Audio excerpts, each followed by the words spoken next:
Hello, and welcome to this edition of Campus Connection for Fall 2007. I'm Amanda Tyler. And I'm Patrick Curry. On today's show, we'll be talking about Cal State Long Beach's housing expansion plan and downloading music.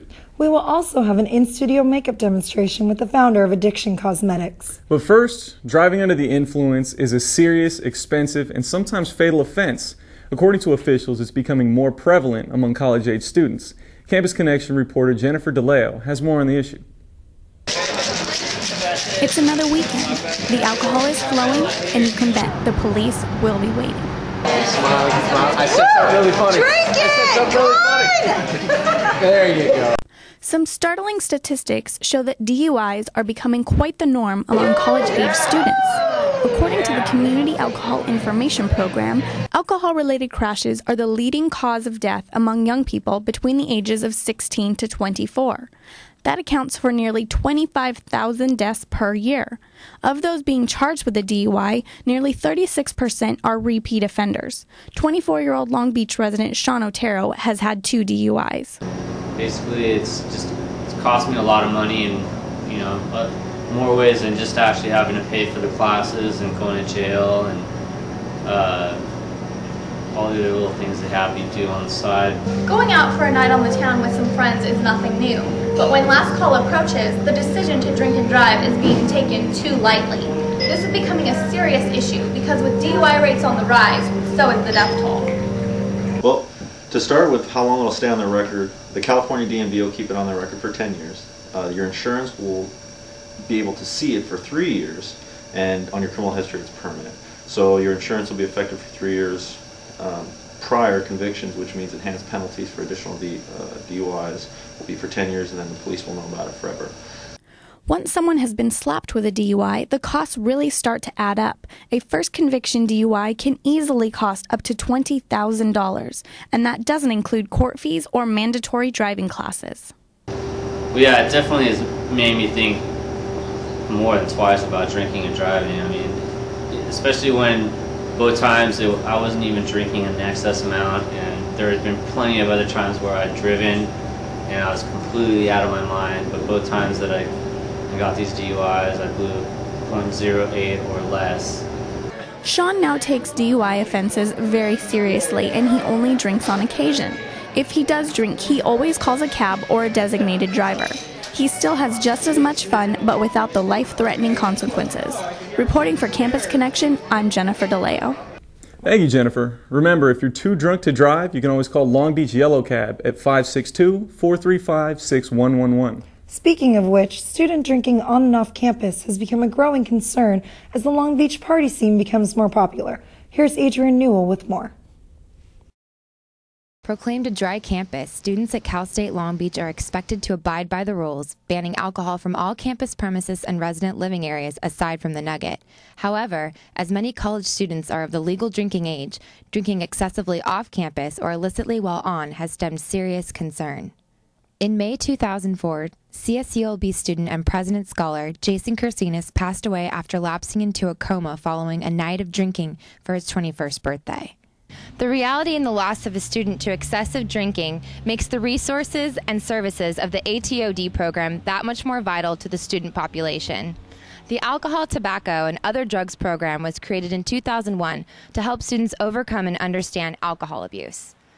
Some of the services and programs of ATOD are AA meetings and a 3-step education program for drinking infractions in the residence halls. However, one student and former resident of the dorms who was sent to ATOD for drinking explains why she thinks the program was not effective.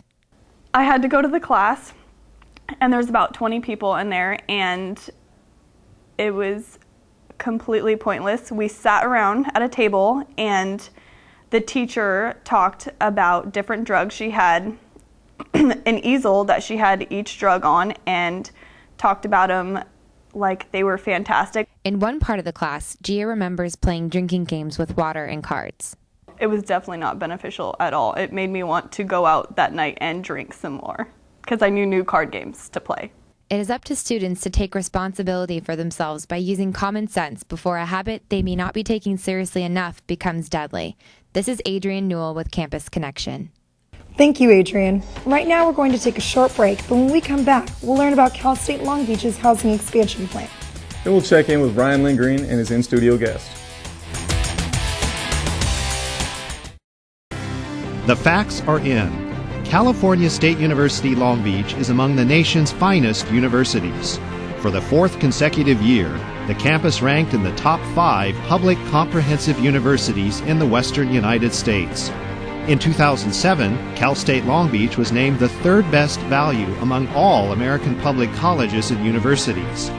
A survey by the National Science Foundation rated Cal State Long Beach first in the nation for the number of graduates who then go on to earn doctoral degrees in science and engineering. Offering full scholarships to high school valedictorians and National Merit Scholars, Cal State Long Beach sponsors the premier President's Scholars Program in California. Through superior teaching, research, creative activity, and community service, California State University Long Beach operates as a student-centered, globally engaged public university, changing lives for a changing world.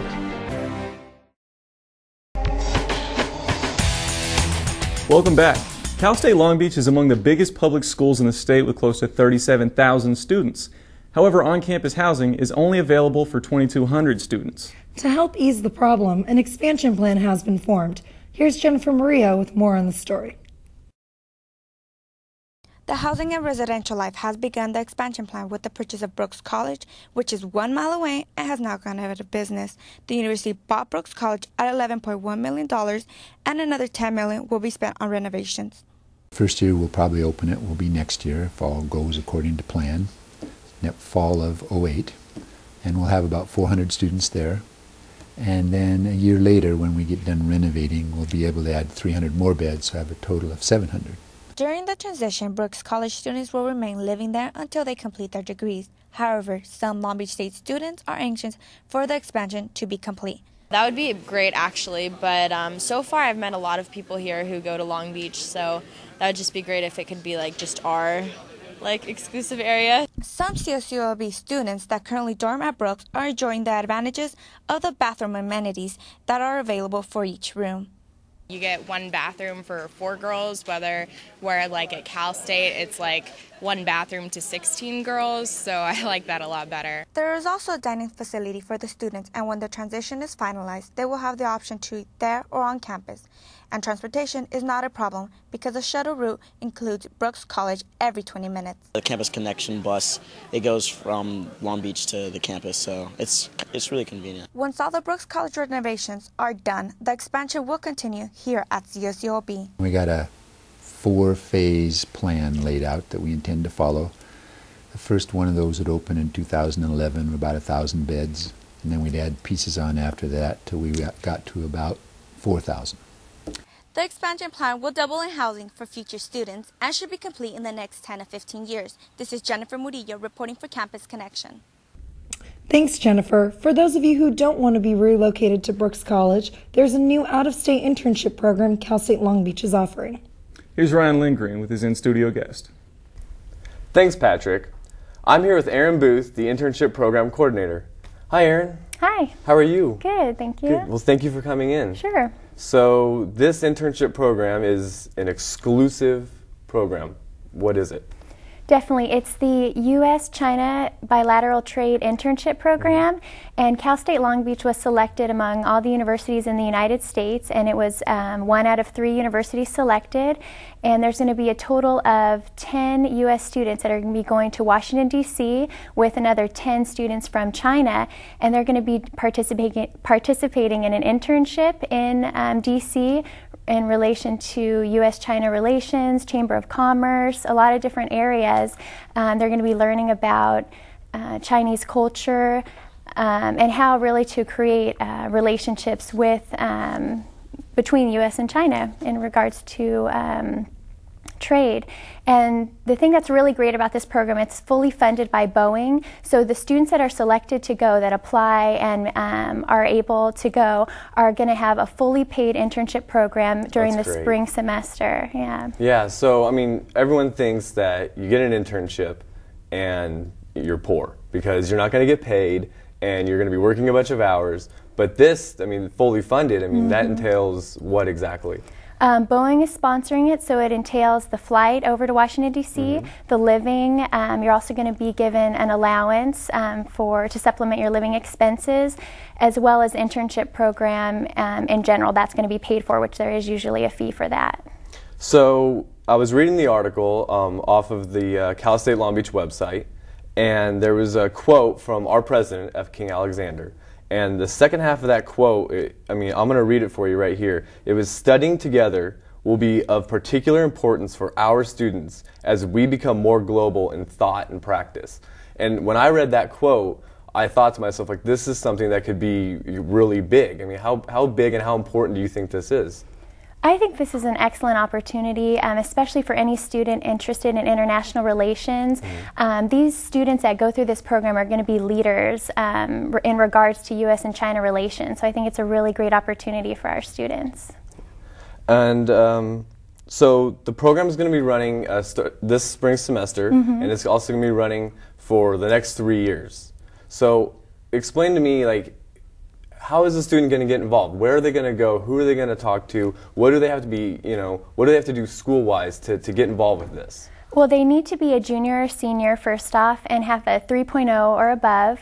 And there's quite a few things they need to get together as far as ordering their official transcripts, getting their resume together, a 500-word essay about an issue that's going on with the U.S. and China relations, and as well as 2 letters of recommendation.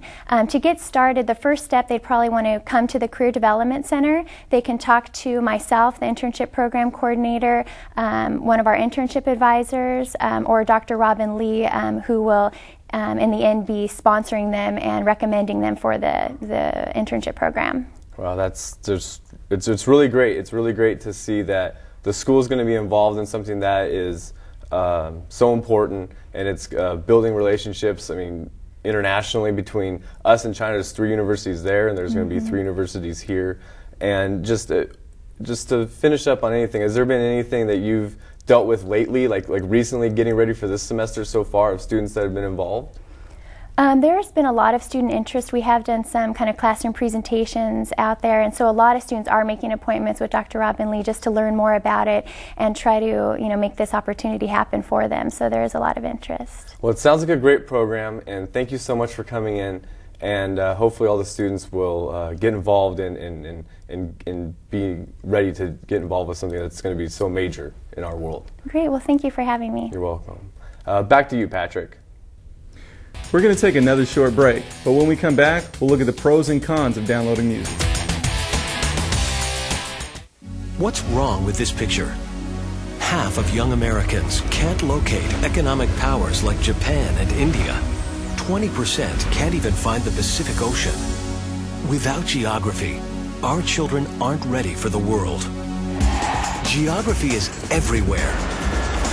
It's incredible creatures, rhythm, fashion, flavor. It's economics and politics. It's change. Understanding connections between people and places is critical in the 21st century. That's why we created mywonderfulworld.org. Go there now for your free parent and teacher action kits and give our kids the power of global knowledge. Because kids who understand our world today can succeed in it tomorrow.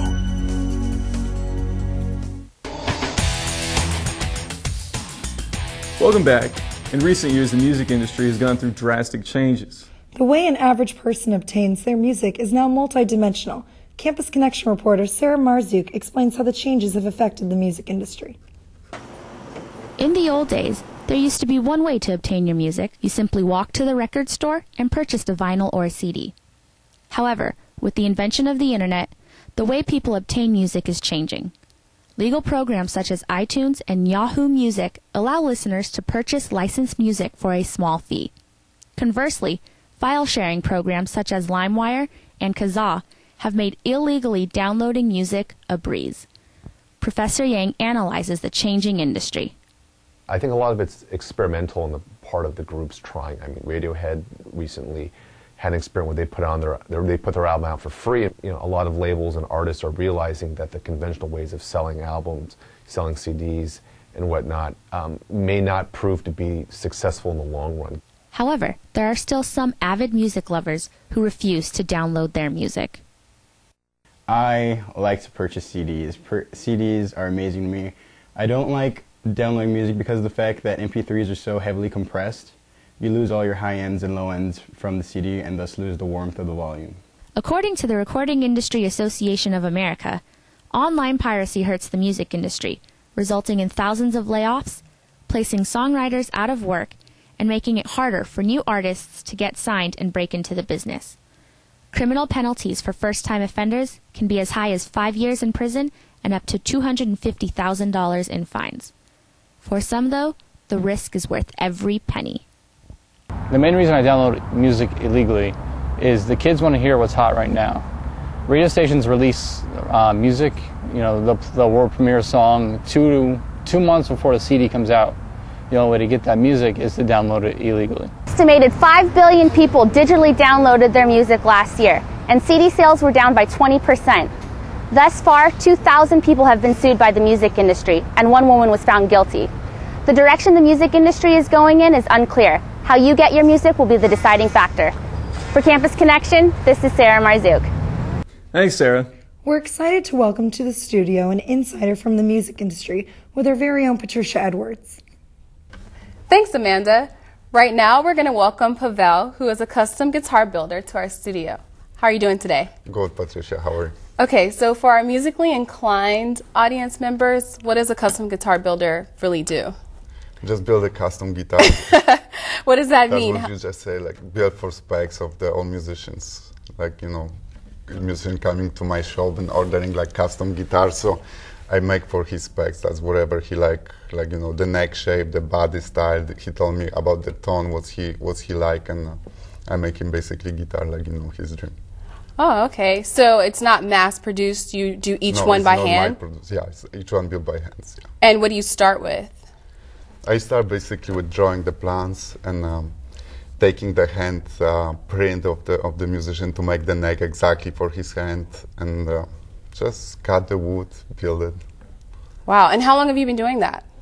For like 7 years. 7 years? Mm-hmm. And what inspired you to start building guitars? That Pink Floyd. Pink Floyd? Yeah, that was my biggest influence. I remember I was watching Pink Floyd DVD once, and I always want to play guitar, so I was just thinking I can play like David Gilmour maybe one day. But when I pick up the guitar, I couldn't play like him, so I just decided to build guitars.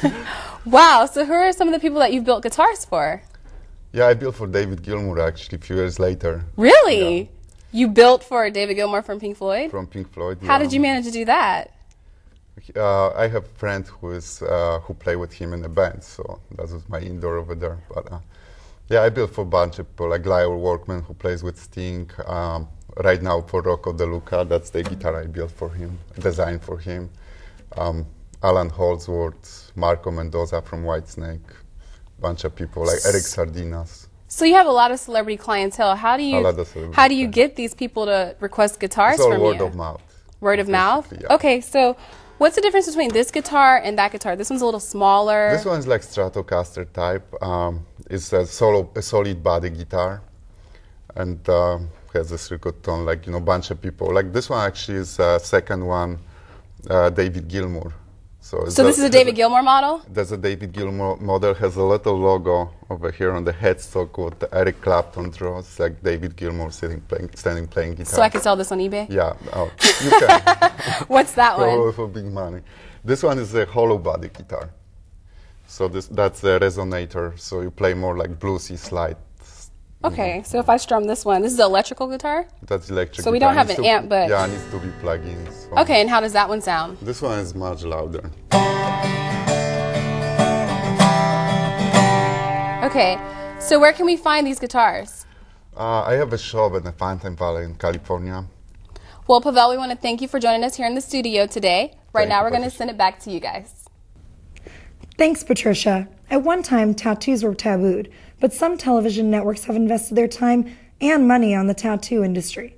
Here's Ashley Cox with more on the story. Tattoos have become more mainstream in the 21st century. Even networks are indulging in this tattoo craze. The popular show Miami Ink shows the day of the life of a tattoo artist, and also hit show LA Ink has proven that tattoos aren't tabooed anymore. The word tattoo is Dutch. It means tap-toe, which is an electric tattoo machine known as a tattoo gun, which is commonly used to make tattoos. A tattoo machine design is the same as a doorbell machine design. If a tattoo gun is the same as a doorbell, does it really hurt? Here's Audrey with her experience. I wasn't expecting, like, I don't know, my eyes kind of teared up a little bit, but that was fine. It's kind of like a weird ticklish, like, feeling. Audra's tattoo is a small heart, but as we found out, it still hurt. Even though tattoos can hurt, they can be also meaningful. Here's Vanessa with her experience. It's a flower, and it represents the first gift she ever gave me, and the other one's a dragonfly, and it represents my grandma. Vanessa's tattoo is very meaningful to her. It's a roadmap of her life. It shows her where she has been and where she's going. Many types of tattoos produced every day. Colored ones, black and white, traditional, and Asian writing, to name a few. As you can see, tattoos aren't a craze anymore. People are really starting to take the tattoo industry serious. After all, why shouldn't they? Tattoos are permanent. This is Ashley Cox for Campus Connection. Thanks, Ashley. Hey, Patrick, didn't you tell me you were looking for new makeup? You weren't supposed to say that on camera. Like the name, Addiction Cosmetics has many of its new customers hooked. Here's Rain Halcomb with the founder of this new makeup line. Well, thanks, Amanda. I am here with the lovely Noelle Sweeney, and she is the founder of Addiction Cosmetics, which is a great, hot, new makeup line that she created right here in our own backyard, Huntington Beach. So, Noelle, thank you so much for being here. Really appreciate it. Can you just tell us a little bit about, for those of us who don't know about your new line, can you tell us a little bit about it? It's a mineral makeup, but it's different forms, so someone that wants more moisture, you know, can have it, and it's not just a loose powder. Like one product is a concealer, foundation powder.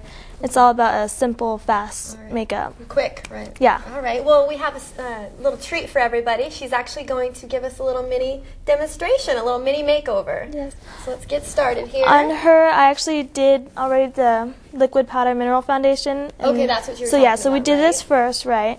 And it's cool because it's everything in one. And then I'm going to do a little blush on the cheeks and eyes. It's really simple and easy for everybody. How did you get started? Why? Well, I've been doing makeup for a while. I actually worked at Macy's for like 4 years. Oh, wow. And I work really hard, and so figure why not do it for yourself? And so So you've been doing makeup for a while. Then what inspired you to? Do you have any inspirations, like other makeup lines, or did you? Well, I like the concept of Benefit because it's all fast, and you know, not everybody is crazy about eyeshadows and all that. And so. That looks pretty. Yeah, thank you. Very nice. And so for people who are just on the go, this is perfect. And you said something about, I noticed that all of your products have SPF in it. Yeah, most of them, I mean, like all of our face products do, even our pressed powders. Look at Okay, yeah, that's an important thing to have, is that SPF. I noticed a lot of makeups are doing that. But it's titanium and zinc, so it's an all-natural SPF, because some people are still allergic to that SPF. Okay, so, and I noticed all of your products are also hyperallergenic. Hypoallergenic, yeah. I mean, just it's important. You don't want to take the chance because a lot of people are sensitive, allergic. So might as well just be safe. Correct. There's no oils, fragrance, or chemicals, so there's not even an expiration date on it. Okay, we're doing some eyeshadow right there. Is that the eyeliner? Yeah, that's the waterproof gel liners. And now what are we going with? Just do a little bit of a gloss, but our gloss are actually lip conditioners. They have like aloe, spearmint, so it locks in moisture. Okay, and what? Out of all of your products, what is the must-have that we all need in our purse? Foundation. Foundation. Yeah, because it's good for you. It doesn't expire. A little goes a long way. Okay, all right. And then are you going to do a little mascara real quick? Little mascara, and she's ready to party. Great, and she's ready to go out on the town. Looks great. Well, I really thank you for coming in today and talking with us. Where can we find your products at? We're actually in Huntington Beach right now, inside Catwalk. It's right on Main Street. Okay, and then for those of us who aren't in Huntington Beach, can we check you out online? Yeah, go online, addictioncosmetics.com. All right, well, it looks great. Thank you. Thanks, Noelle, so much for coming in today and helping us out and doing this. It's been really exciting. Thank you. And I learned a lot. Thank you. And back to you, Amanda. Thank you, Rain. That concludes today's edition of Campus Connection. We would like to thank all of our in-studio guests. I'm Amanda Tyler. And I'm Patrick Curry. Stay classy, Long Beach.